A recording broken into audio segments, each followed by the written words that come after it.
Happy Friday, everybody. This is Emily of Emily's Playhouse, and welcome to my show.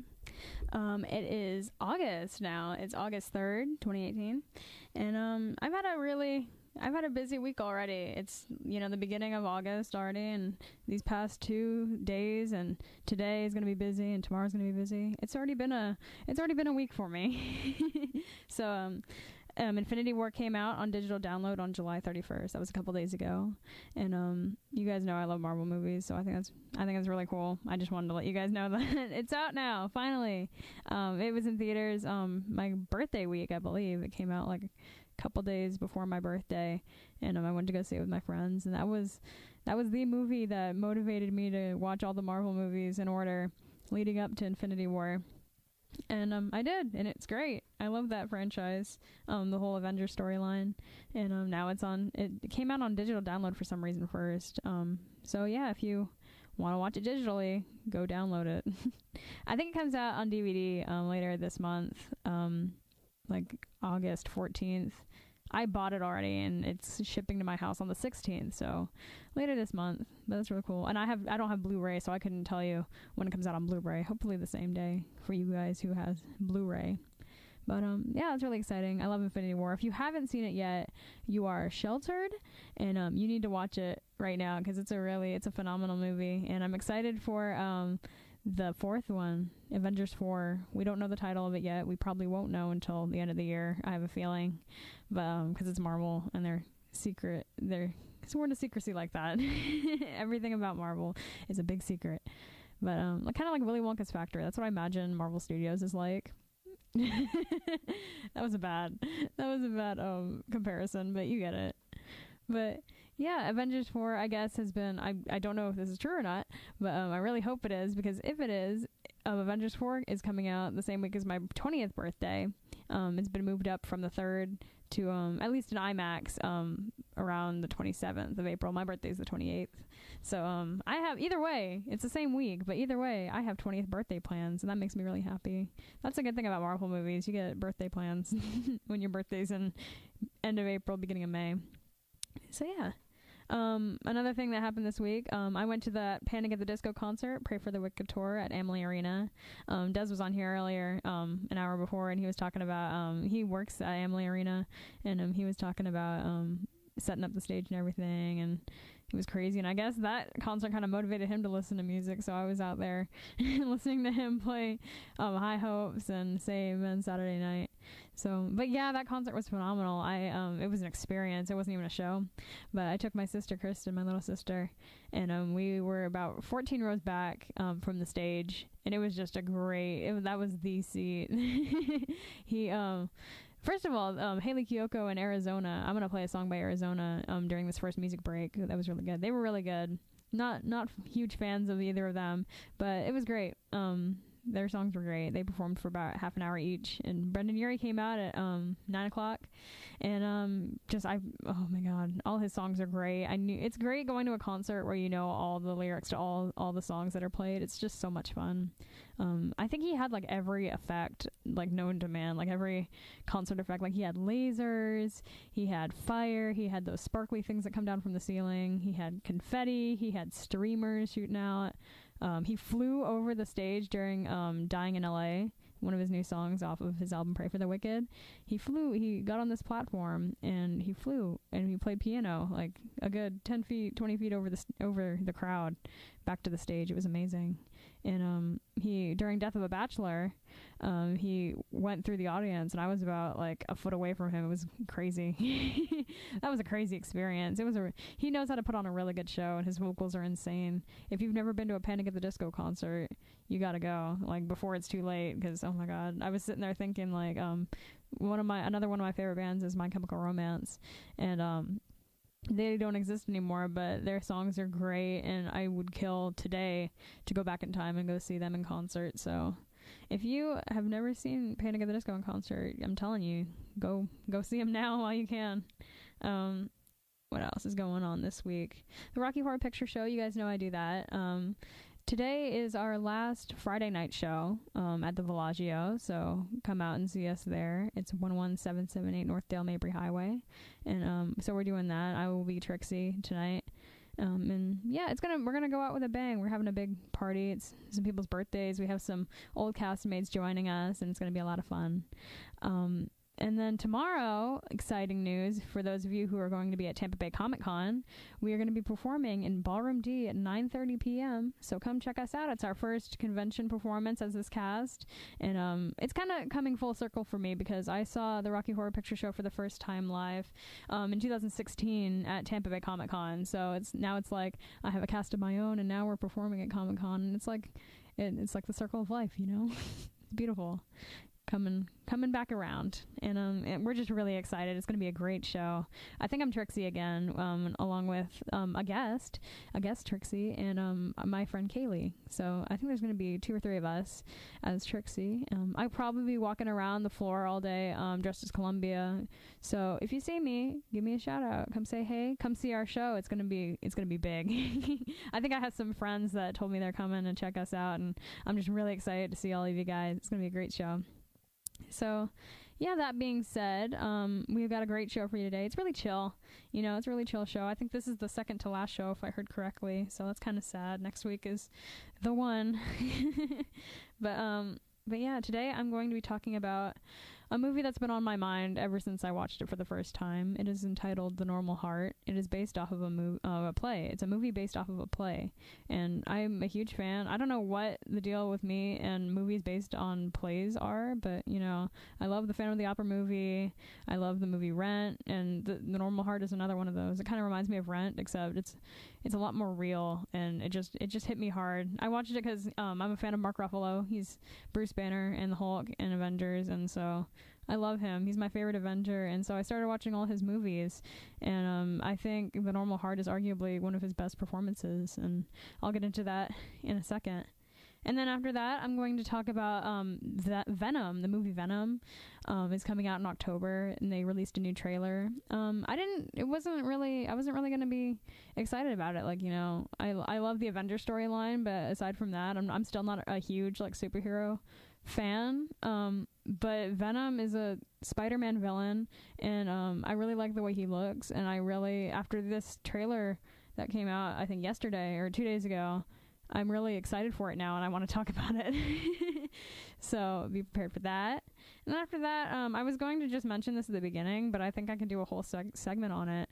Next week, a friend of mine is taking me to the Orlando Science Museum, speaking of superheroes, to this exhibit, Hall of Heroes, and we will find out more about that when we come back. So keep listening. This is a song by Arizona, the band Arizona. They were Panic! At the Disco's, one of Panic! At the Disco's opening acts today, and this is the song he closed with. It is called Cross My Mind. So we will be right back. Keep listening to Emily's Playhouse on Hawk Radio. That was Cross My Mind by Arizona.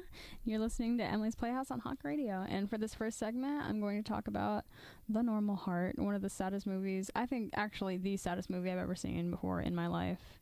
So I got the plot summary here. I'm going to read the synopsis for the play because it was a play first. So 𝘍𝘍𝘁 𝘠𝘭𝘢 is a largely autobiographical play by Larry Kramer. It focuses on the rise of HIV/AIDS in New York City between 1981 and 1984, as seen through the eyes of writer/activist Ned Weeks, the gay founder of a prominent HIV advocacy group. It's like I forget what the acronym is. I'm sure it's written down here in a second. But Ned prefers loud public confrontations to the calmer, more private strategies favored by his associates, friends, and closeted lover, Felix Turner. Their differences of opinion lead to frequent arguments that threaten to undermine their mutual goal. So yeah, it was off Broadway, and then it opened on Broadway in 2011. So that's pretty cool. What does the movie say? So the movie version came out. It was on TV on HBO. It came out in 2014, and it was directed by Ryan Murphy. You may know him as the creator of Glee. And he created that show, The New Normal, that I'm a fan of. Andrew Rannells was in it with what's his name from National Treasure, the funny guy. That was a great show. But yeah, this is another one of those kind of things. The film stars Mark Ruffalo, Matt Bomer, Taylor Kitsch, Jim Parsons, Alfred Molina, Joe Mantello, Jonathan Groff, and Julie Roberts. Mark Ruffalo, as he plays the main character, Alexander, in quotations, Ned Weeks. And I'll be, oh my God, I bet that they cast him because he was the Hulk. Bruce Banner. He plays this really angry guy. Matt Bomer plays his lover, Felix Turner. Taylor Kitsch plays Bruce Niles. Jim Parsons plays Tommy Boatwright. All these are members of their organization. Alfred Molina plays Mark Ruffalo's character's brother, Ben Weeks. Julie Roberts plays Dr. Emma Bruckner. Joe Mantello plays Michael R. in parentheses, Mickey Marcus. B.D. Wong's in the movie, of course, as Buzzy. Jonathan Groff is in the movie for a brief minute as Craig Donner, and a bunch of other people who I don't know, but those are the important people. So I'm going to read the synopsis here of the play because it's shorter than the synopsis for the movie, because the movie is more detailed, I guess. So, during the early 1980s, Jewish American writer and gay activist Ned Weeks struggles to pull together an organization focused on raising awareness about the fact that an unidentified disease is killing off an oddly specific group of people, gay men largely in New York City. Dr. Emma Bruckner, a physician and survivor of polio, as a consequence of which she is using a wheelchair, is the most experienced with this strange new outbreak and bemoans the lack of medical knowledge on the illness, encouraging the abstinence of gay men for their own safety, since it is unknown yet even how the disease is spread.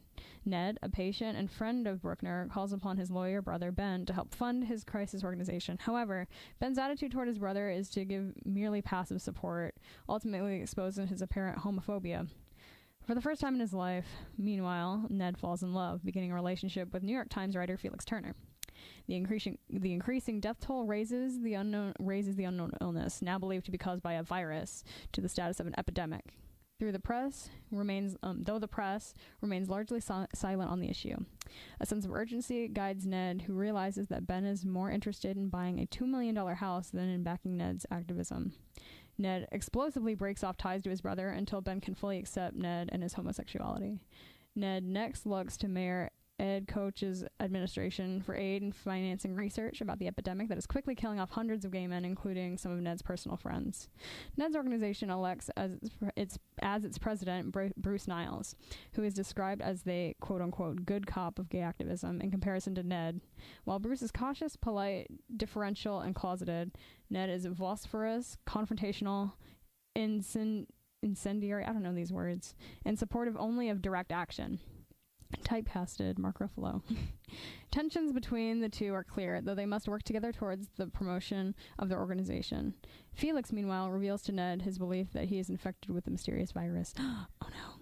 Although he continues to try to strengthen interactions with the mayor, Ned ruins his chances when his relentless and fiery personality upholds a representative sent by the mayor. Dr. Bruckner gradually takes the role of activist herself, noting the epidemic's appearance in other countries around the world, and even among heterosexual couples. Although she desperately asks for government funding for further research, she's denied. The rejection releases in her a passionate tirade against those who allow the persistence of an epidemic that is taking the lives of the homosexual individuals already marginalized by the government. In the meantime, Ned's conflict with Bruce comes to a head, and their organization's board of directors ultimately expels Ned from the group, believing his unstable vehemence to be a threat to the group's attempts at more calm-mannered diplomacy. As Felix's condition worsens, he visits Ben Weeks in order to make his will, and with the hope of reconciling Ben with his brother. Felix soon dies, and Ned blames himself for Felix's death, lamenting that he did not fight hard enough to have his voice heard. The mortality rate from HIV and AIDS is shown to continue increasing as the stage fades to black. Dun dun. So there's also some autobiographical parallels here. After most performances of the 2011 revival of The Normal Heart, Larry Kramer, the writer of this show, personally passed out a dramaturgical flyer detailing some of the real stories behind the play's characters. Kramer wrote that the character Bruce was based on Paul Popham, the president of the Gay Men's Health, Gay Men's Health Crisis, GMHC, which is the name of their organization that they created. President of the GMHC from 1981 until 1985. Tommy was based on Roger McFarlane, who was executive director of GMHC and a founding member of ACT UP and Broadway Cares. And Emma was modeled after Dr. Linda Lobenstein, who treated some of the first New York cases of what was later known as AIDS. Like Ned, Kramer himself helped to found several AIDS activism groups, including Gay Men's Health Crisis and AIDS Coalition to Unleash Power, and indeed experienced personal conflicts with his lawyer brother Arthur. It has been suggested, parentheses, though not by Kramer himself, that the model for Felix was John Duca, a New York Times-style reporter who died of AIDS-related complications in 1989. So yeah, I would really love to see this show live. I think it would destroy me. I know some of my friends saw it performed by some at like 1X or something when we were in high school in theater, and it destroyed them. Like oh my god, they didn't stop talking about it for like, I don't think they still haven't stopped talking about that show. But I didn't go to see it. I'm kind of, again, a late bloomer. But yeah, the movie is just incredible.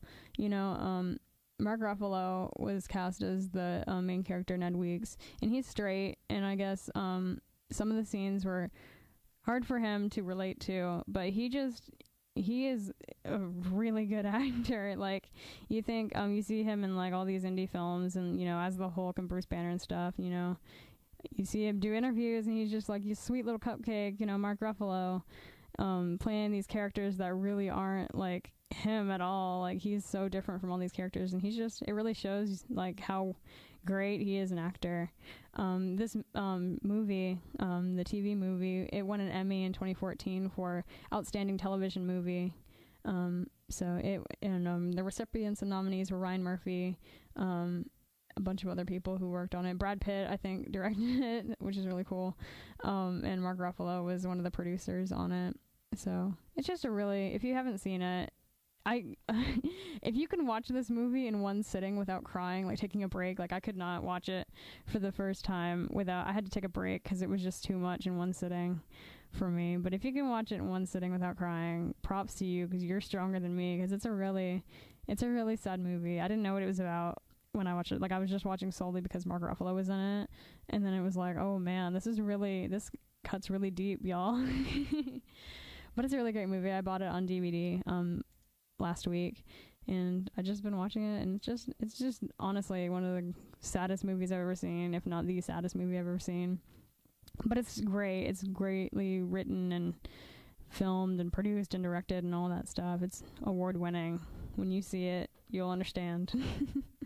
But yeah, and it's a serious issue too. Like, we still don't have a cure for AIDS. It's topical, and it's just real. You know, it's really cool to see it I'm sure it's cool to see it on stage, but it's cool to see it on screen too. And we love Mark Ruffalo also. It's a testament to his acting ability, and I cannot speak highly enough about that movie.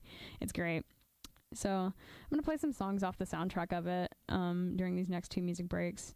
So keep listening. When we come back, we will talk about Venom and the new trailer that came out, and a little bit about who Venom is. What's Venom? I don't know. We'll find out. You're listening to Emily's Playhouse on Hawk Radio, and when we get back, I'm going to be talking about the movie Venom coming out soon. Stay tuned. We interrupt this music break for some breaking news. My sister just tagged me in a Facebook post that said Emma and Lachey of the Wiggles just broke up after 2 years of marriage, and I felt that was really important. So they're still touring and everything, I guess, so that's cool. Anyway, I just wanted to let the masses know that Lachey and Emma of the Wiggles are no longer together. Our thoughts are with them, I guess. Anyway, for this segment, I'm going to talk about the movie Venom, which is coming out October 5th, 2018 in Real D 3D and IMAX 3D. It is going to be rated R, so that's awesome.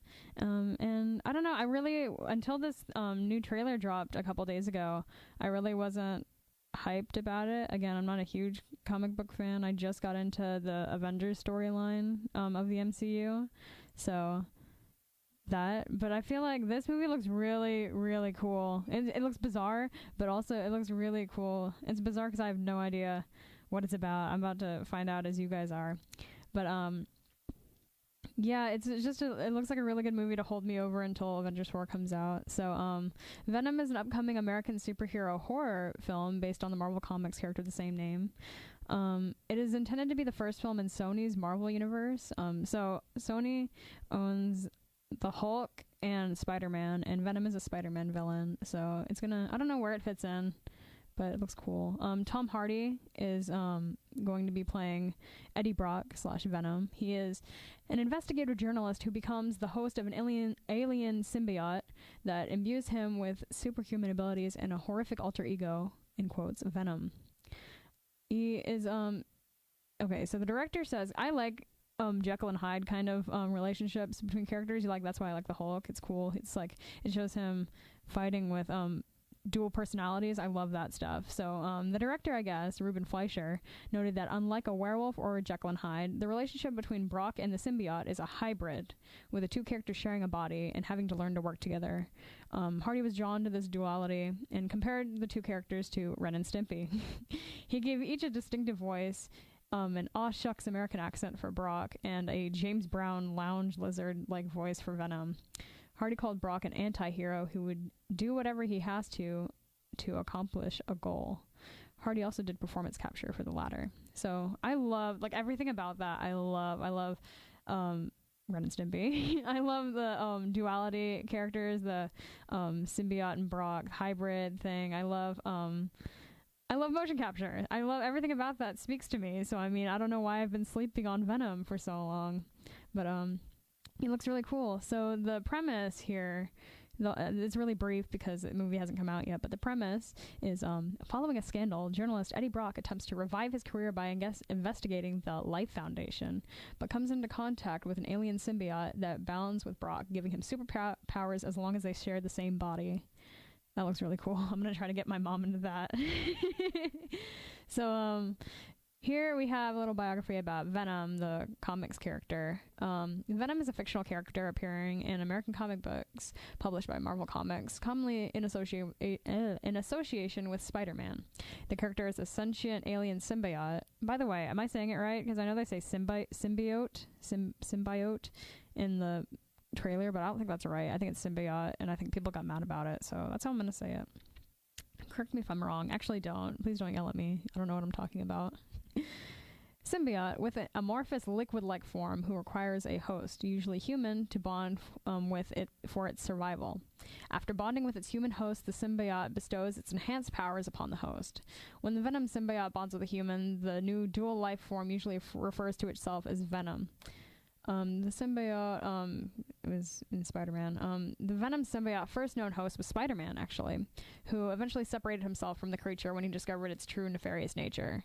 The symbiote went on to merge with other hosts, most notably Eddie Brock, its second and most infamous host, with whom it first became Venom and one of Spider-Man's arch enemies. There it is. According to S.H.I.E.L.D., it is considered one of the greatest threats to humanity, alongside Magneto, Dr. Doom, and Red Skull. So yeah, there's a whole page right here about Venom, so it's really cool. I'm not going to read it, but here's a little bio about Eddie Brock, the host. He is a fictional character, again, appearing in American comic books published by Marvel Comics. He's created by David McElhenney and Todd McFarlane.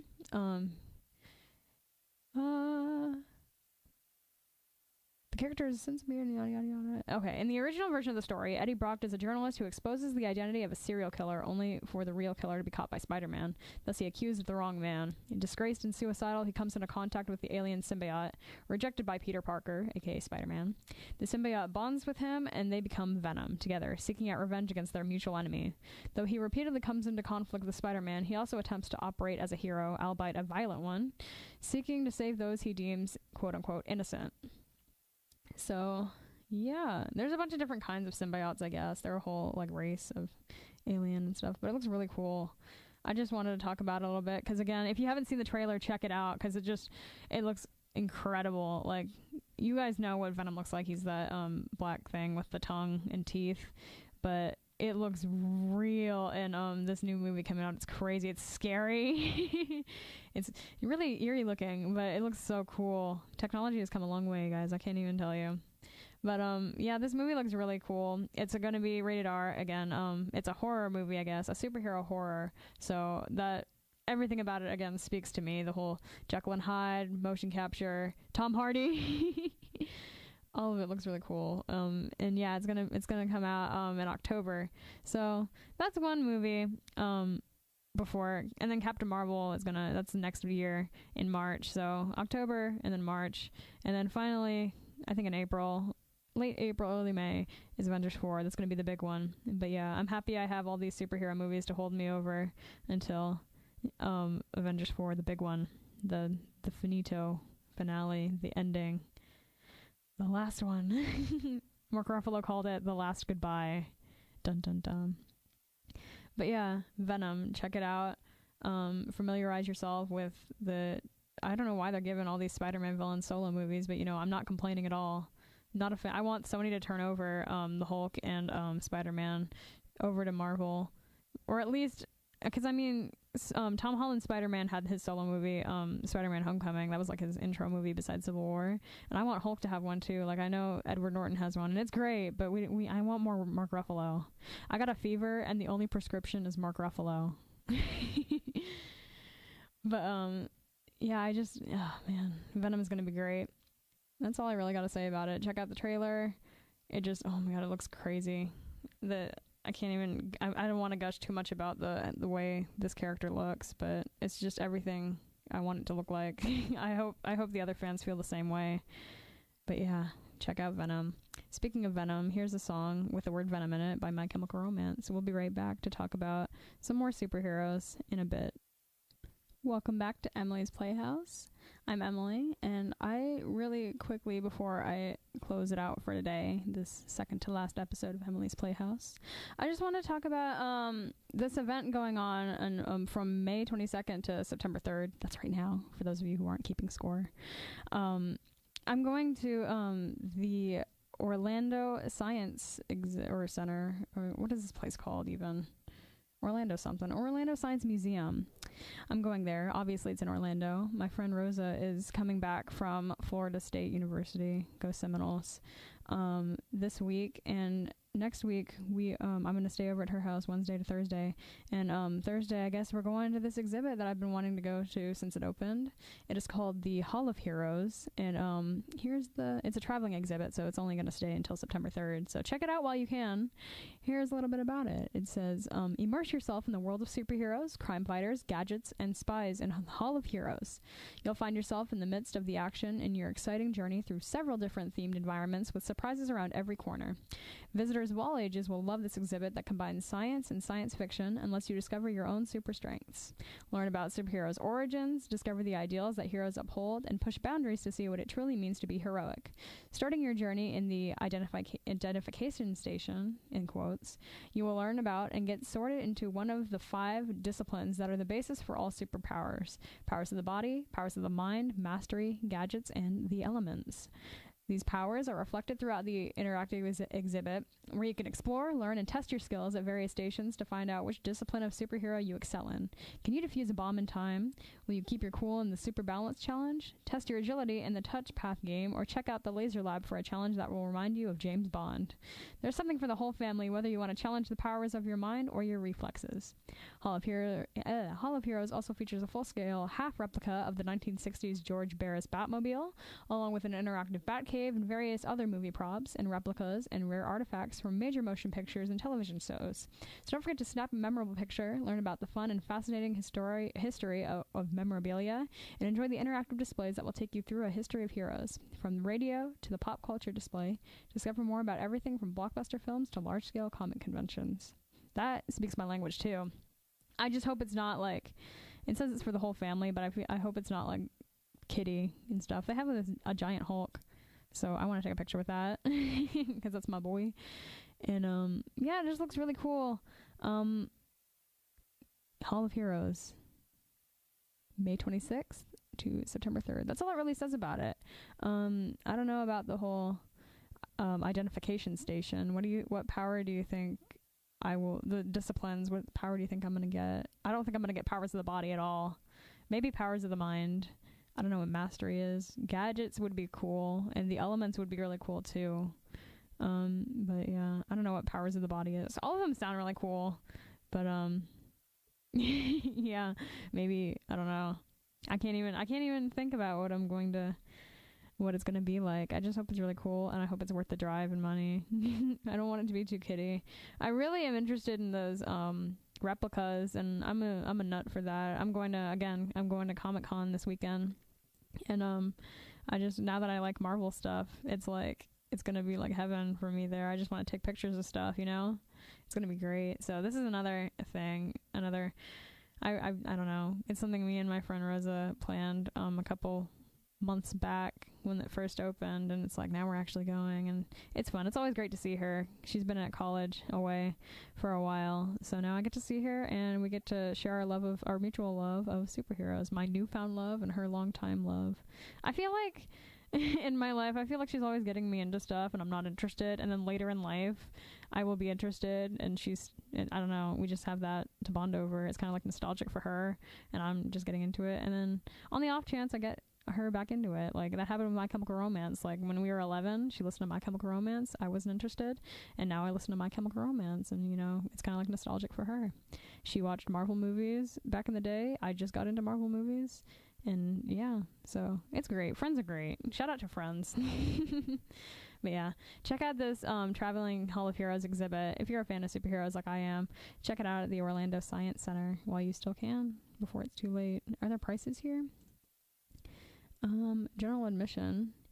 So adults are about $30, $21. It's $20.95. Youth 3 to 11 is $14.95. Seniors 55 up is $18.95. Student with ID is $18.95. Maybe I can get in with my college ID. That'd be cool. And 2 and under is free. So if you got babies, bring your babies. So yeah, what else was I gonna look up? Oh yeah, hours. Operating hours are 10 to 5 on Monday through Thursday, 10 to 11 on Friday and Saturday, and Sunday is 10 to 5 too. So cool. Daily admission prices are the same. Parking is $5 or free for members. So yeah, if you have a group of 15 people or more, you want to bring all 14 of your friends and you to check out the superhero exhibit, go for it. So so yeah, brief moment of reflection while I still have you here. So today we talked about what I talk about. I have it written down. I talked about The Normal Heart, that sad movie with Mark Ruffalo that you guys need to watch when you have a hot minute. If you're a fan of theater and you appreciate sorry, I'm trying to type something. If you're a fan of theater and you appreciate the movies that like they're not remakes, but like they're film adaptations, check out The Normal Heart. And if you're a fan of Mark Ruffalo because he's so gosh darn cute, watch that movie. He kisses a dude. It's great. He's a great actor. And yeah, check it out. It's really sad. Bring at least 4 boxes of tissues because you'll go through all of them within the first like couple minutes. Honestly, I mean it. And then we talked about Venom. Good old Venom, Eddie Brock. That movie's coming out again October 5th, and it's going to be a great, I don't want to say it's a filler movie because I mean it's not part of the MCU, but it's going to be a great movie to kind of hold us over for Avengers 4 and Captain Marvel, which I bought Captain Marvel shoes, by the way. They're supposed to come today, and I'm really excited about them. So yeah, check out my fly kicks if you see me on the streets, guys. But yeah, it's gonna be a great movie. Venom is. I just can't gush enough about the way the symbiote looks. Please let me know if I'm pronouncing it right. I'm gonna do a poll or something because I don't wanna sound unintelligent. And then I told you guys just now about the Orlando Science Museum traveling exhibit thing that they got going on called the Hall of Heroes, and it doesn't sound like a typical exhibit. It sounds really interactive and stuff. Because I've been to exhibits and stuff before, and obviously Comic-Con has exhibits, and you know, it sounds really like, I don't know how to word it. Like it's centered towards you. Like it's about you more so than the superheroes. You know what I mean? And it just looks really cool. I've been dying to go since it opened in May, and it's open now until September 3rd, so check it out. That's this month only, and like 3 days in September. A month from today. Oh my gosh. Yeah, it's August 3rd. I forgot. Sorry, I'm excited. Yeah, check it out this month while you can. What else is going on? You guys are going to come to Tampa Bay Comic-Con tomorrow and check out my Rocky Horror Picture Show Shadowcast Hell on Heels. I'm telling you, it's going to be a huge show. We're going all out. We're pulling out all the stops for this Comic-Con show. breaking out our good costumes. And yeah, it's gonna be great. We're gonna have like videos, I'm sure. We have prop bags for sale, and it's gonna be a blowout show. So if you've been meaning to see us but you haven't been able to because of time and the location or whatnot, come see us at Comic-Con. We're coming to you guys, and it's gonna be great. Tonight is our final Friday night show, and then next week is our first Saturday night show. So August 11th, we want a big show for that one too, since our first Saturday night show. It works out great for those of you who work on like Fridays or, you know, during the week. If you guys can't make it on Friday, now we're doing our thing on Saturdays, so hopefully it's more accommodating to you guys, and I hope to see more of you guys out there, because it's a really great show. We work really hard, and it's great. It's great if you just experience it once, and if you like it, please come back every week. And if you don't, you know, that's okay. At least you tried it once. You could say you were part of history, because it is history. It's been going on for like 40 years now, so it's a big deal. What else is going on? That's about it. You know, be safe if you're going to Tampa Bay Comic-Con. Keep listening to my show. I think next week is the last show, so tune into that here at hawkradio.premiumstream.com. Follow me on social media. Facebook is Emily's Playhouse on Hawk Radio. Twitter is at Em's Playhouse, and Instagram is at Emily's Playhouse. So stay tuned to that, because I update it when I can.